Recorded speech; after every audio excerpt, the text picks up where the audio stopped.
Everybody, before we get into Monday's news and headlines, I want to remind you, you probably have heard about the little bit of controversy surrounding the Unplanned movie. If you haven't seen Unplanned, I want to encourage you to go see it. What controversy am I talking about? Well, it's not the movie itself, which is a little bit controversial, but I'm talking about the MPAA's little ploy that they utilized by slapping an R rating on the movie, which did a couple of things. One, it might deter Christians or faith-based people from seeing an R-rated movie.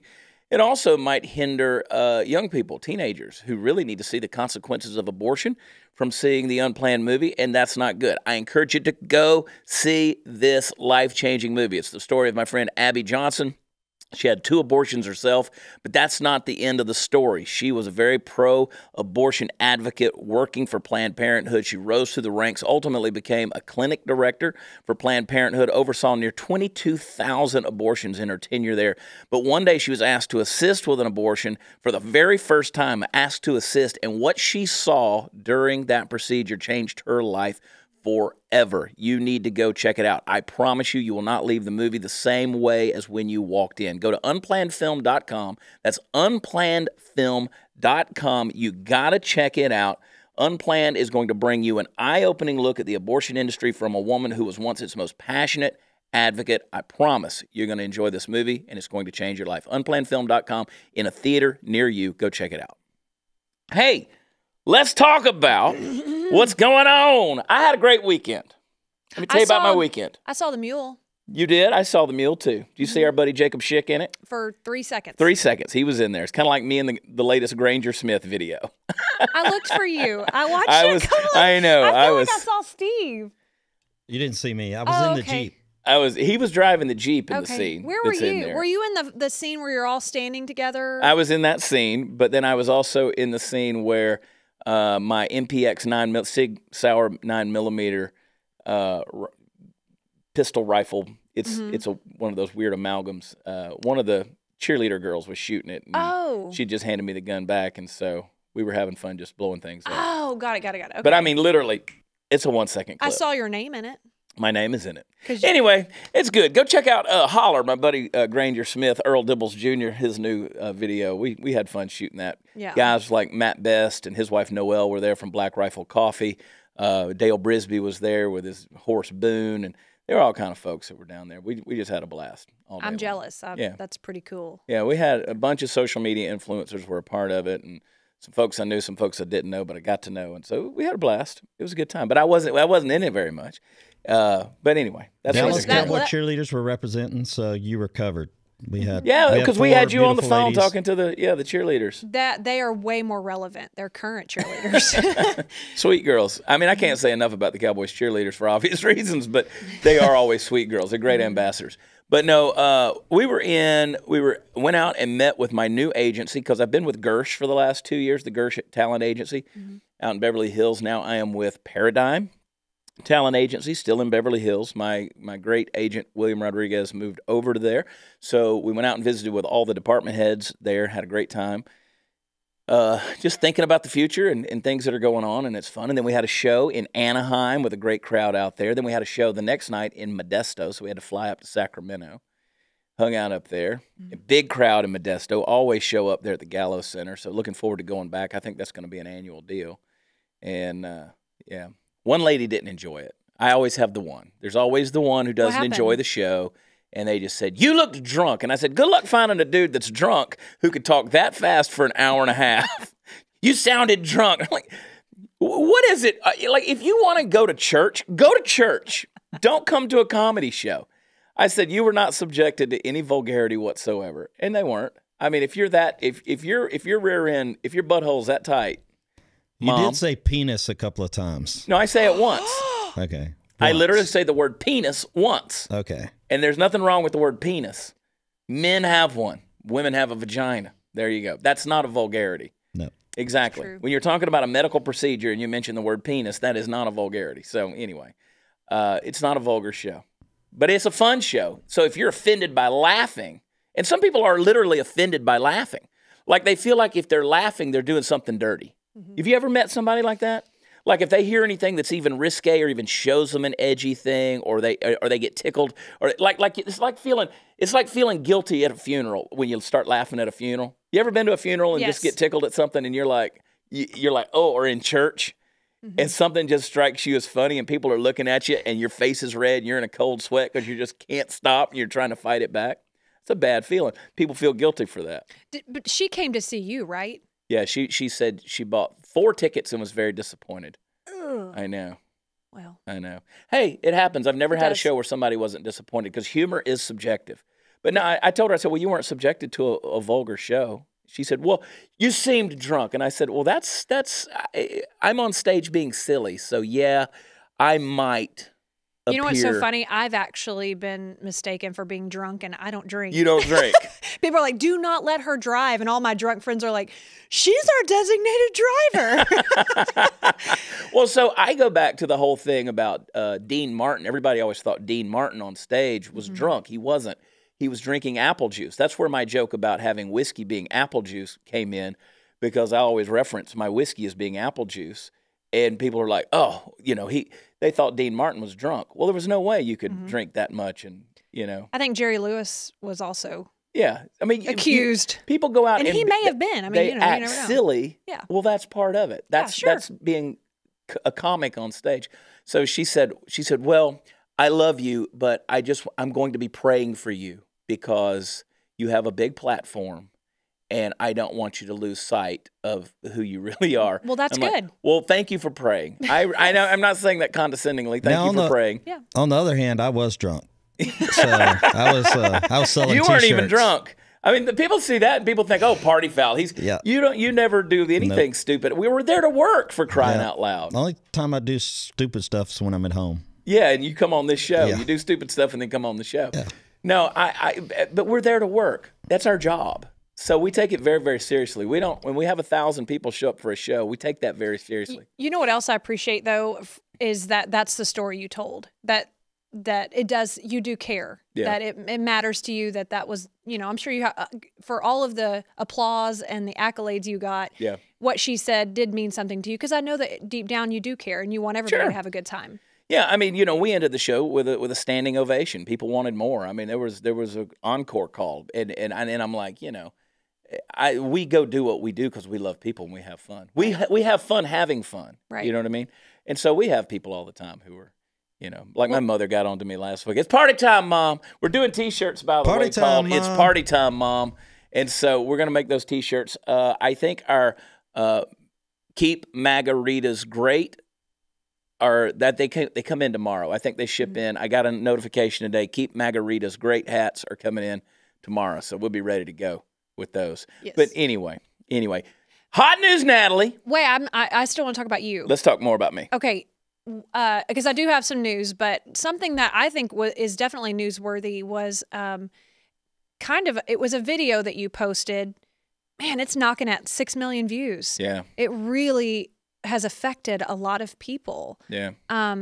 With you, it was almost kind of like a public service announcement. Well, okay, so that was what we call the wrap. That is a final segment that we put on. It's kind of the way I tie the string on the bag on our show Humor Me, which is on Blaze TV, which everybody needs to be subscribing to and getting, blazetv.com/humor.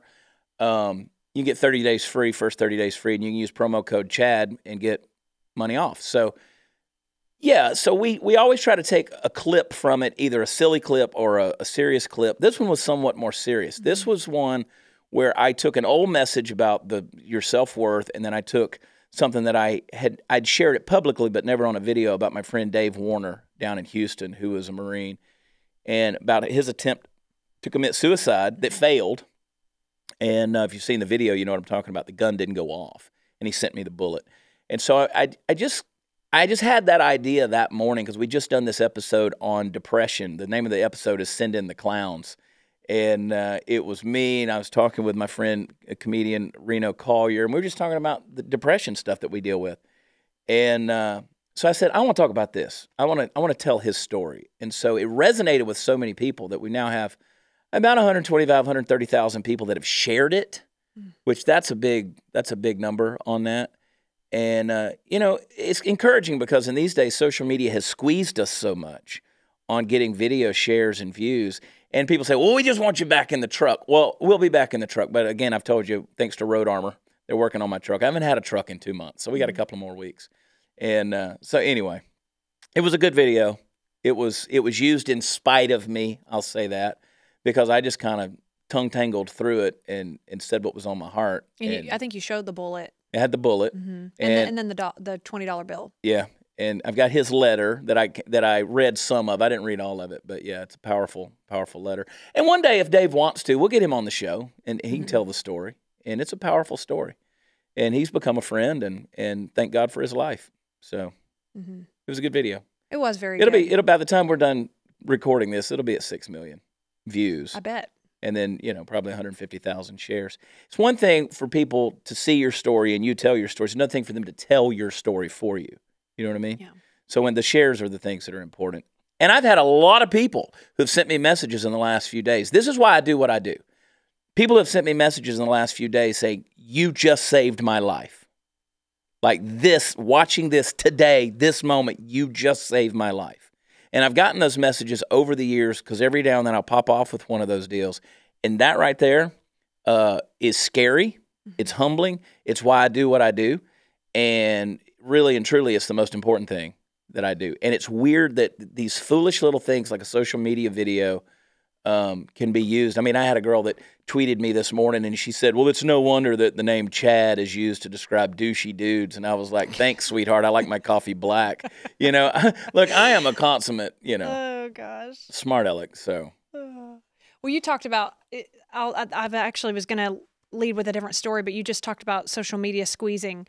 And something that was in the headlines is the CEO of Facebook. Anyone have any idea who that is? Yeah, I sure do. That guy. Zuckerberg or something like that. That guy, he actually wants the government to step in and help regulate social media from a safety standpoint, harmful content, election integrity. I would love to know how you feel about that. Well, I go back to this thing. I mean, who listening to this had their vote influenced by social media? If someone had a logical argument that won you over and you said, okay, I'm going to vote for this person because, yes, that makes sense what so-and-so said about this policy or that platform, that's one thing. But just because you saw a Facebook ad that said vote for Trump or vote for Clinton, did that really influence? And that's what we're talking about. So when we talk about election integrity and voter integrity, I went full well into the ballot box or into the election booth that morning to vote for president, knowing full well who I intended to vote for all the way down the card. You know what I'm saying? And I don't just go in and circle in Republican. I've never have. I vote. I'm not a registered person on any party. But to sit there and tell me that I'm so stupid is that I needed a Russian ad. Now we've got, who is it? One of the countries that's out there is now wanting an investigation talking about America's meddling in their election. And so we meddle in all of them. I promise you. Everybody meddles in everybody. We meddle in every election around the world. Which doesn't make sense to me, but whatever, So anytime you start, to your question, anytime you start talking about regulating speech, it scares me. Mm-hmm. It scares me. For instance, Donald Trump is not allowed to block anyone on Twitter. They've actually filed lawsuits against Donald Trump for blocking 5 or 6 people because, again, it is ruled as non-constitutional to do so and a violation of free speech. So last week, whenever Ocasio-Cortez blocked Ryan Saavedra with Daily Wire, then she shouldn't have that right as a congressperson to be able to do that. So you start getting into regulating speech, well, it gets real hypocritical if you're going to sue somebody for blocking somebody on Twitter, but then you want the government to step in and regulate what's on social media. Nonsense. Does social media have the same guidelines as far as providing, because there are ads on social media that you have to scroll through when it comes to elections, when it comes to candidates, that they have to give the same amount of time? Yeah. Because they're supposed to. I know in news, coming from a news background, both sides of, the aisle are afforded the same amount of time on a particular network. So I don't know if you've ever noticed, but this is law. This is a law. if you go, Candice, Queen of the Ethiopians, I don't know if you know this or not, but if you go into the grocery store, and you go to the soda aisle, 26 weeks out of the year, Coke is allowed to be on sale. And 26 weeks out of the year, Pepsi is allowed to be on sale. Your other sodas like RC and things like that can never go on sale. Your Diet Rights, these non-name, that's why they have to make them so cheap. Like Sam's Cola has to stay cheap because it can never go on sale. There is a law, 52 weeks out of the year. Half the year Coke's got to be on sale. Half the year Pepsi's got to be on sale. Have you ever noticed that, Candace? Never. See, have you ever noticed that? No. But that's a law. I don't buy either one of them. Contractually, that's the way it is. That's why you can buy bargain price sodas, because they can't go on sale. They're not allowed to. They have contracts with the grocery stores, Coke and Pepsi. That's how big they are. So to now apply that to politics, should we live in a fair society where everybody gets the opportunity to say what they want to say equally? Yes, they should. But I'm telling you, when it comes to social media, I can give you the graph and the point, the date. I used to have 750,000 people that would come to mypoliticalcowboy.com page every single day.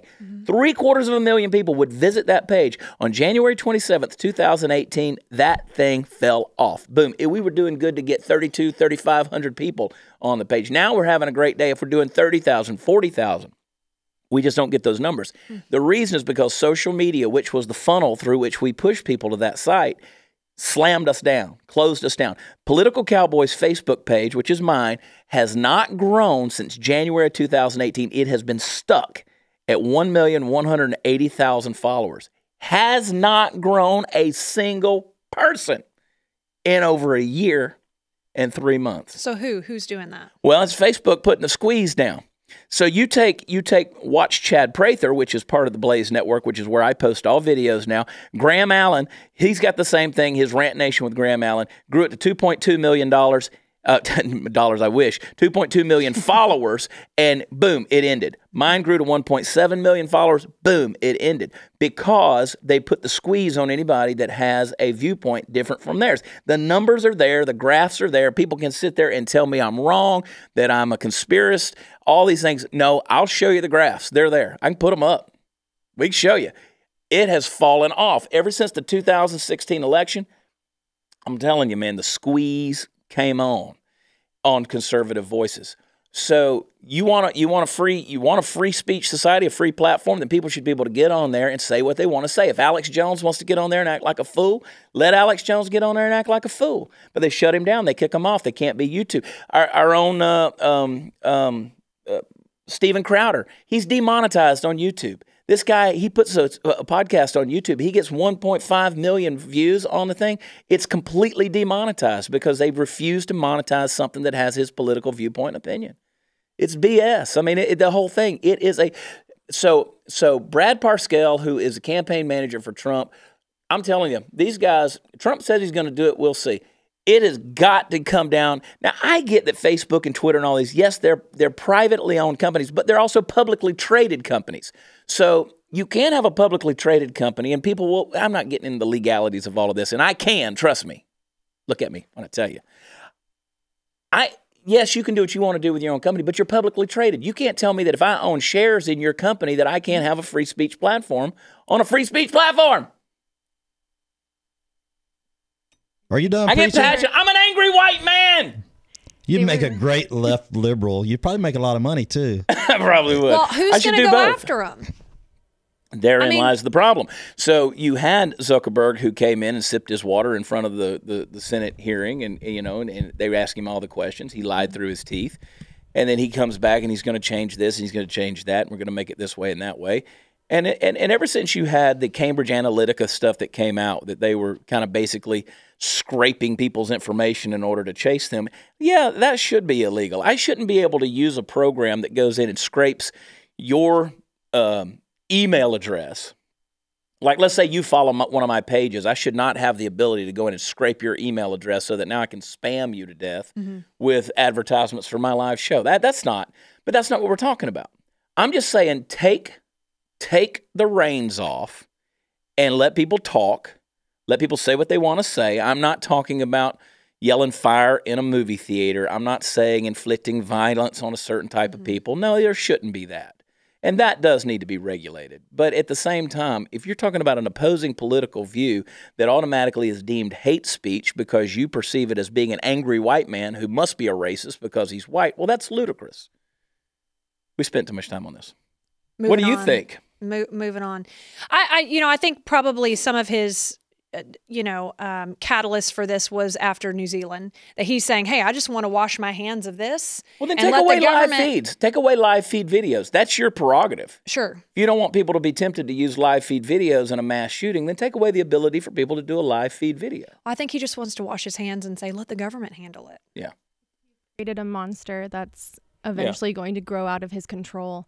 And he's just realizing that. And the same thing was creeping into YouTube comments. There was a lot of big YouTubers who were getting demonetized, and it all boiled down to the comments that other people were leaving on their videos that violated YouTube's rules. Well, you're right. And so I have people all the time. Now, I've never been in, knock on wood, I've never been in Facebook jail. I've never been in a Twitter ban. I've never been locked out of anything. I've never had an Instagram censored because I try to play by the rules.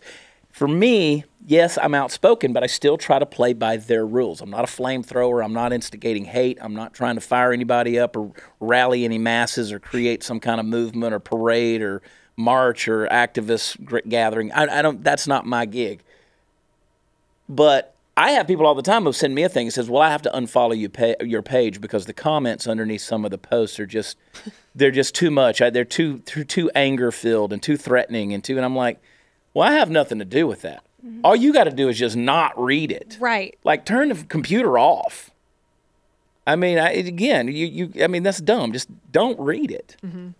I've experienced a little bit since I've joined the show because I posted, after King DZ sent me that little picture of Biden behind me on my shoulder because we knew we were going to talk about it. Man, I got in trouble from my friends who are all, who are liberal. And I do have friends that don't see eye to eye with me. And guess what? We have very respectful conversations. But there was one, he just said, this is a double standard.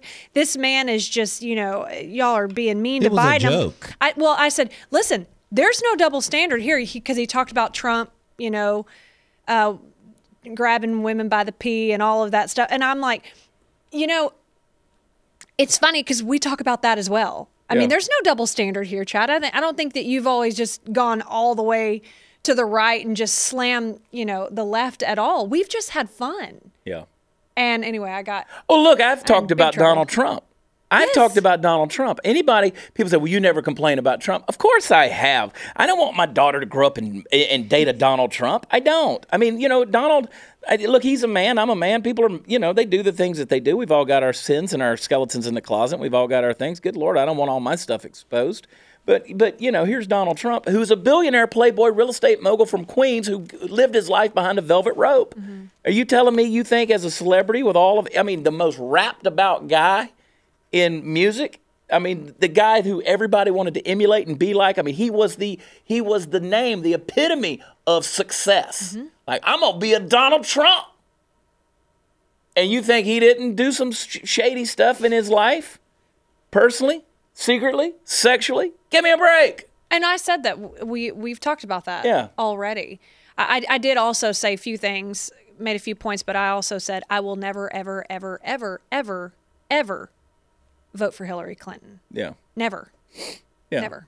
And so my point is, I don't excuse Donald Trump for his behavior. Absolutely. I don't excuse myself for my behavior. Where the double standard came in was people like Whoopi Goldberg saying, I don't want Joe Biden to change. I want him to stay exactly the way he is.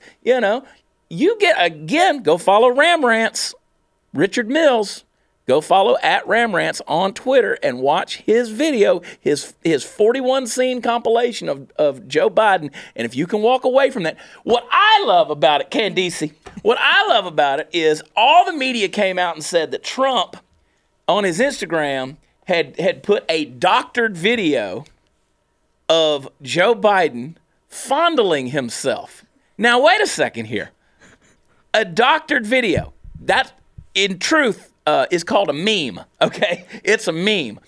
It was Joe Biden doing what Joe Biden does, but doing it to Joe Biden. So, no, there was nobody speculating that Joe Biden was actually fondling himself.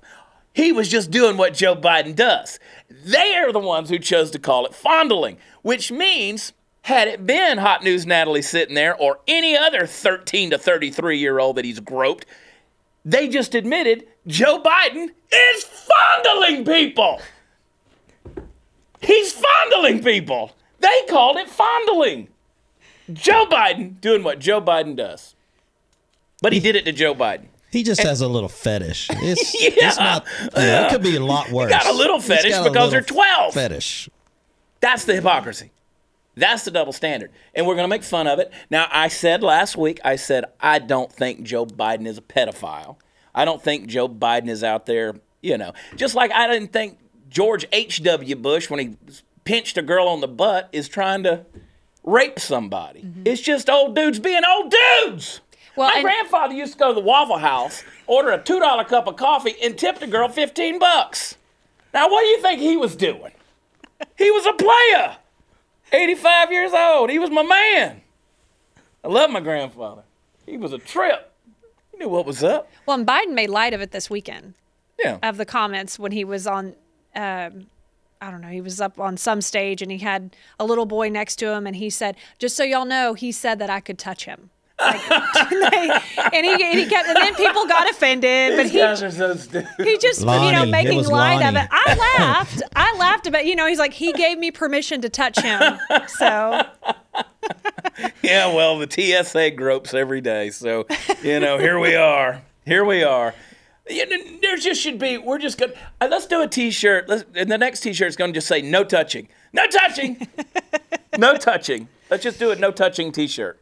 How about that? I love, and I said this before I started seeing him, I said, Joe Biden just needs to start wearing the post-surgery dog collar. And now everywhere I look people are starting making those memes. Get it to where you can't sniff anybody, can't touch anybody, can't kiss anybody. But I got a kick out of that. They said, the president posted a doctored video of Joe Biden touching himself. It was a headline. There was literally a headline. The doctored video of Joe Biden touching himself. You can't make this crap up. People don't think. They just don't think. And people spend a lot of time being offended. And you just it's fun. Come on. It's fun. Let's just be offended. Don't be offended. Yeah. Let's just be over offended. everything, you know? Natalie's in here showing her shoulders today. I'm offended. Steve, shut up.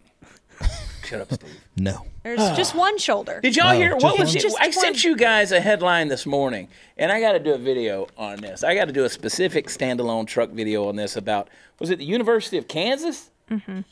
Where they're doing a whole class on angry white males. Yes, like, can you major in angry white males? Can you get a degree in angry white males? Can you get a doctorate? Are women allowed to be in that class? It's taught by an angry white male. Right. That's what's funny. The professor is a white dude. University of Kansas. Like, does he hate himself? Is he angry? Is he going to hold himself up as an example in the middle of a lecture if he feels a little passionate about being an angry white dude? I'm an angry white dude. What do you think his facial expressions are going to be the whole class?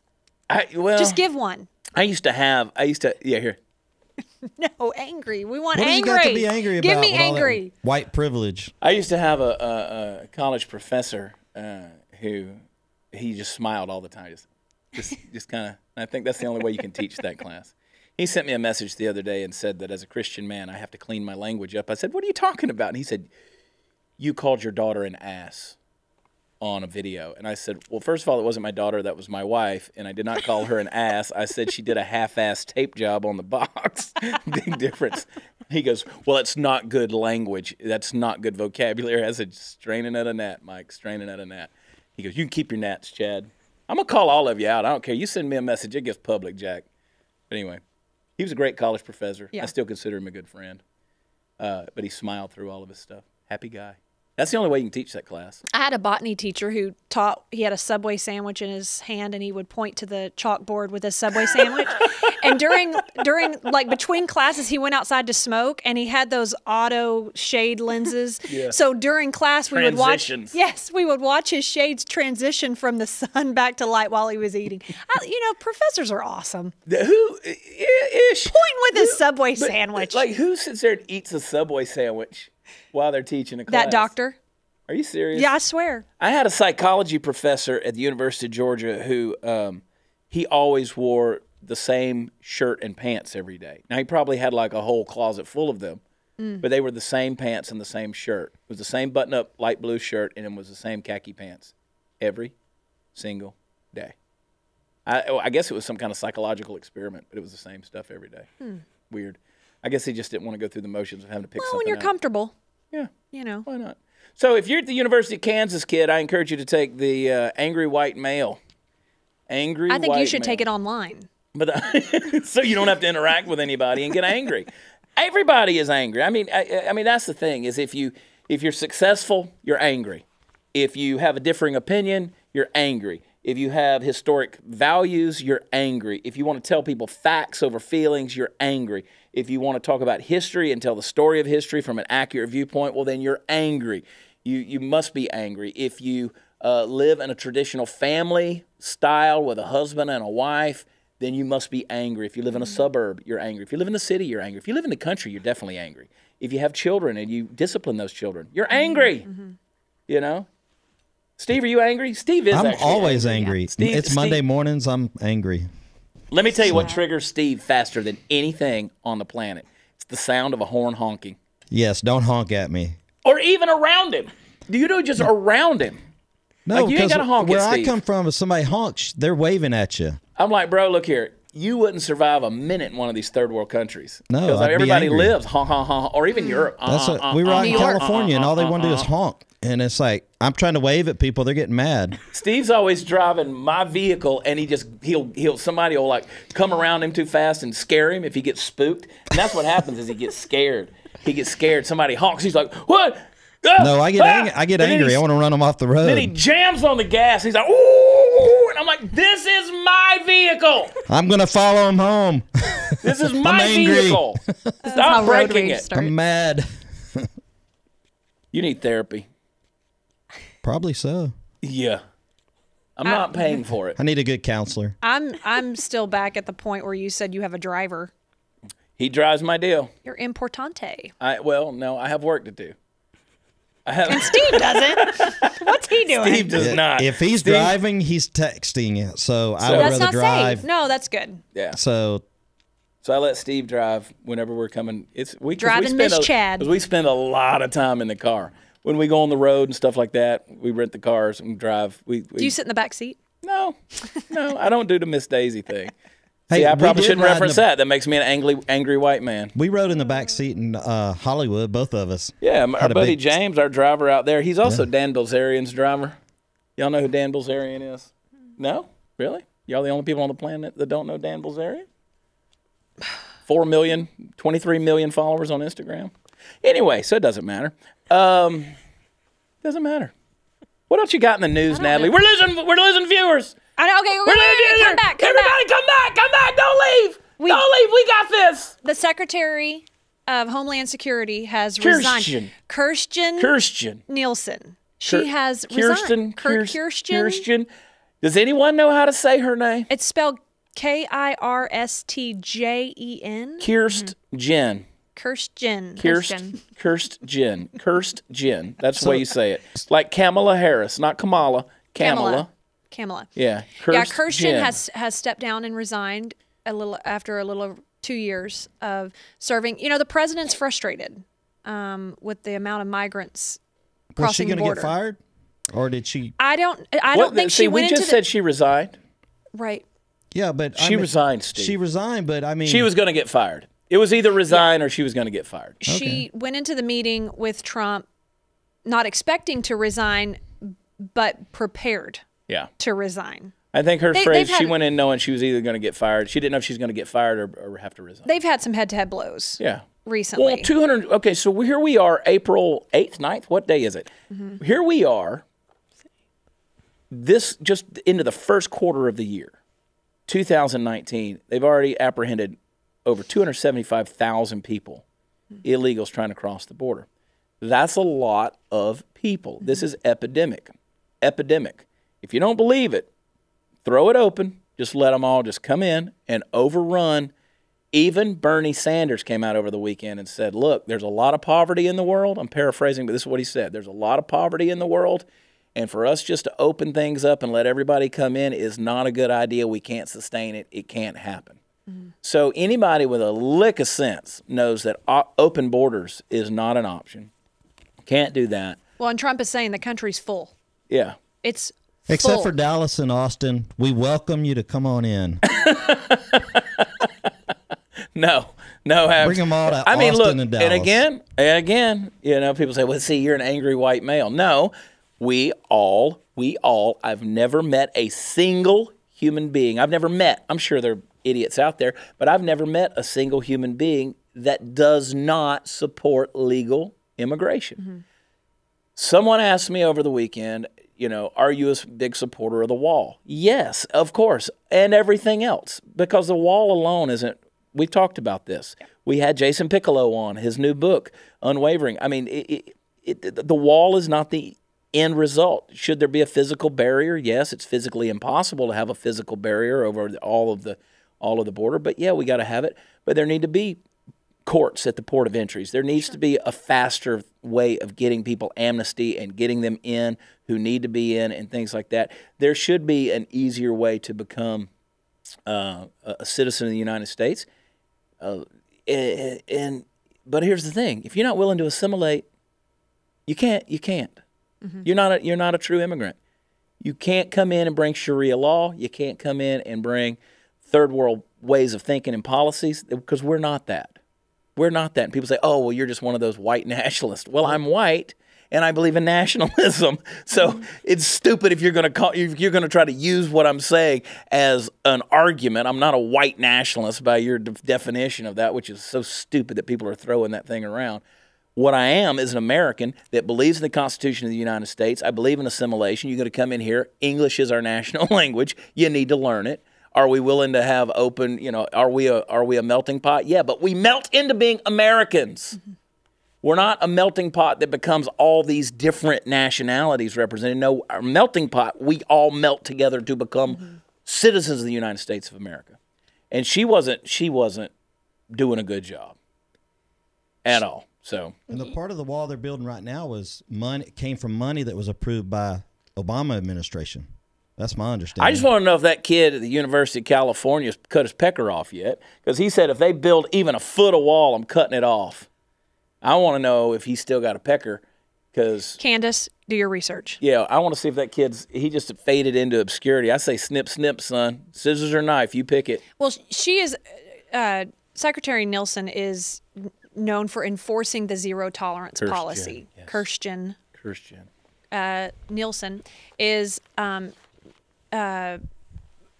said to have been the one to enforce the zero tolerance policy of separating families. Yeah. I want you to talk to me a little bit about that, because this isn't something that's new. Right. In any sense of the word, but I do know that now there are civil rights and immigration activists who are now putting a blacklist together of anyone who had anything to do as a Trump official.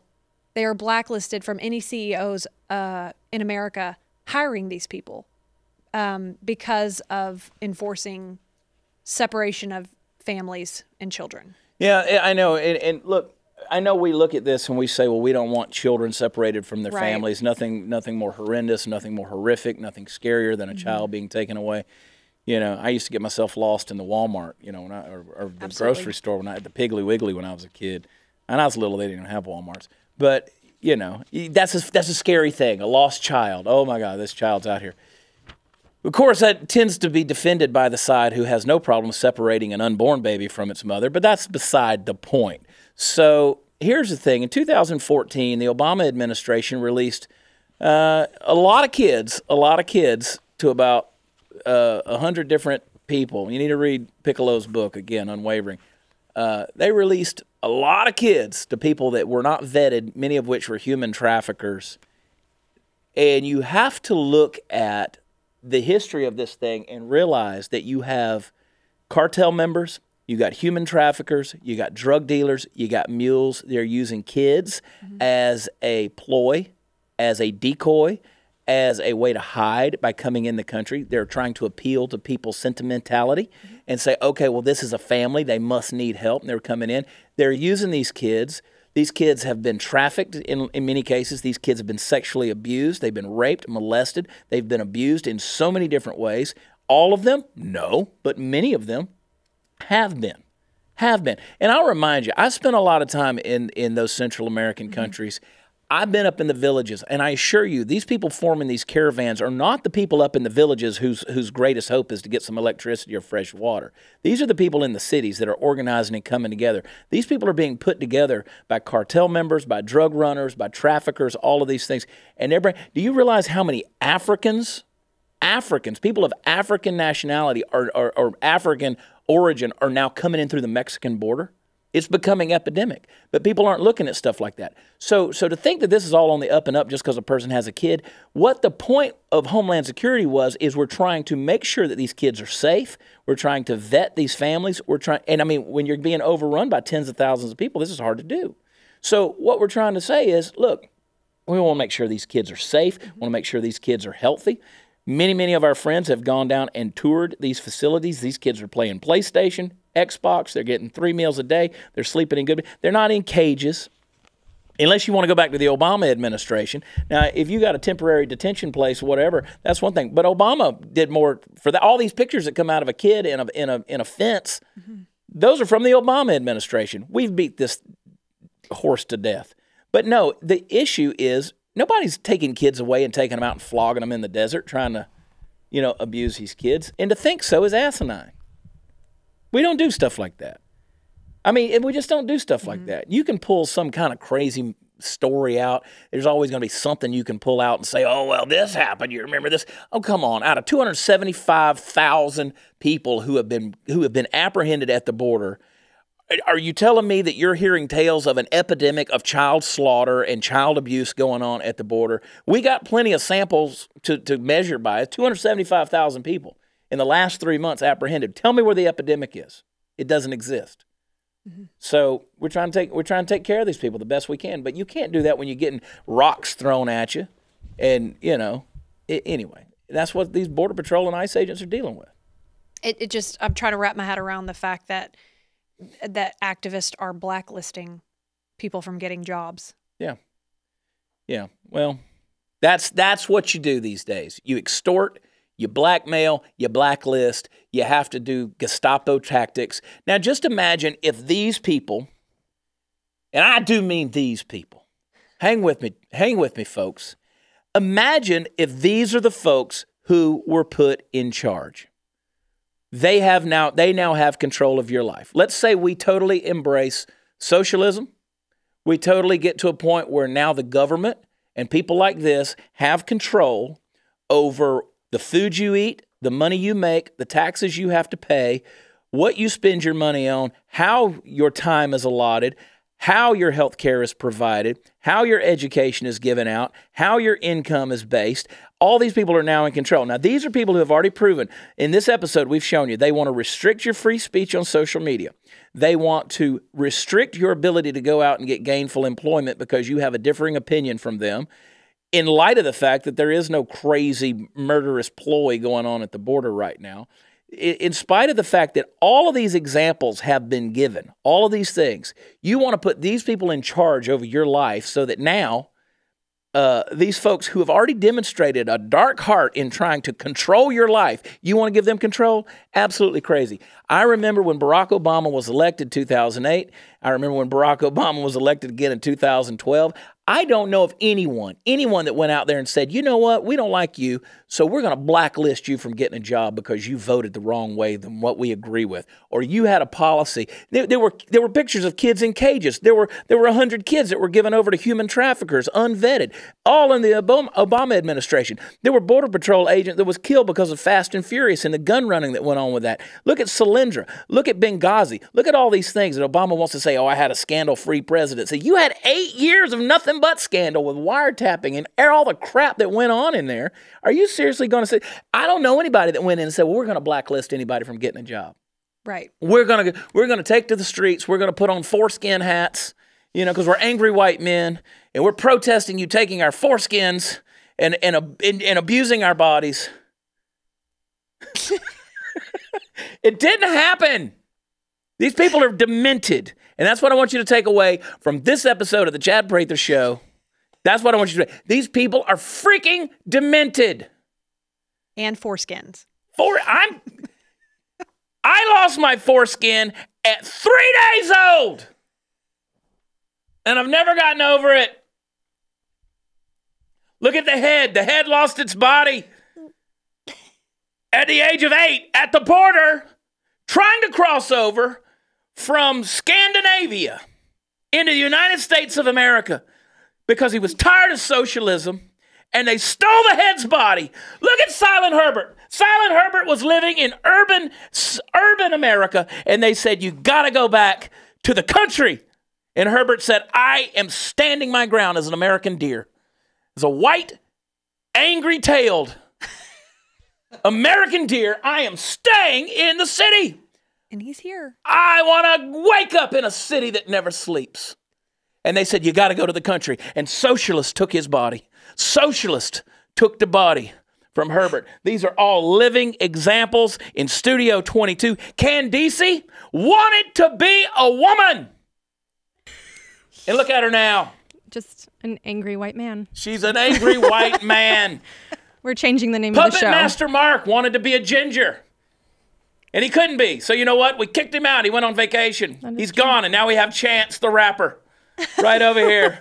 Chance the ginger rapper pulling the strings. Party foul Steve just wants to be accepted as a gay man. Socialism! Well, this was fun. This is great. I love y'all. God bless you. For Hot News Natalie, check us out Monday through Thursday. Go to blazetv.com/humor. Sign up. Use promo code Chad. Get Humor Me. Follow us on social media. Don't let the socialists win. Angry white man. Amen. God bless y'all. I'm angry. Angry. We'll talk to you next time. Bye.